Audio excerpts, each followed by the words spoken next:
Faire de la politique, c'est aussi faire non seulement de la communication, mais aussi de la contre-communication.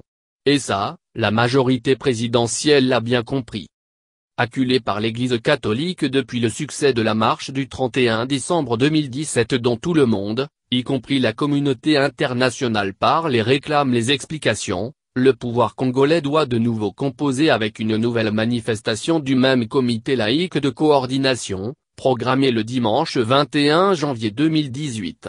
Seulement voilà, la Sanco, silencieuse, lors de la première initiative, s'est prononcée. Et les autorités congolaises y trouvent matière à ambiguïté.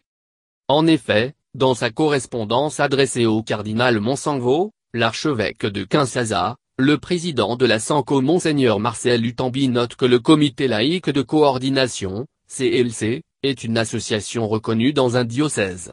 Il a pris soin de souligner que la Sanco n'assumait l'organisation de la marche. Toutefois, plus loin, dans la lettre, le chef de la Sanco recommande à chaque diocèse de voir comment accompagner les laïcs qui souscrivent librement à cette initiative pour qu'ils restent dans la dynamique de l'appel de la Sanco. Mais pour la MP, la faille est déjà là. En fait, c'est donc sur ce point que préside du parti Action et ancien ministre, Kinki Mulomba, a déployé ses talents pour mettre au grand jour l'ambiguïté du message de l'épiscopat. Sur son compte Twitter, l'ancien ministre de l'Information l'a brandi tel un trophée. Gros malaise à la Sanco, s'est-il exclamé avant d'ajouter, la lettre du 15 janvier de l'archevêque président Marcel Lutambi s'éloigne encore plus CLC et du cardinal Monsengwo, n'assume pas la marche du 21, attire l'attention du cardinal, l'exhorte à la plus grande réserve et à revenir à la logique Sanco. Face au mouvement de contestation des catholiques qui prend de l'ampleur, la ligne de contre-attaque du pouvoir a toujours été d'essayer d'isoler le cardinal Monsengwo dans une soutane politique, plutôt que de l'admettre en chef d'église incontestable qu'il est.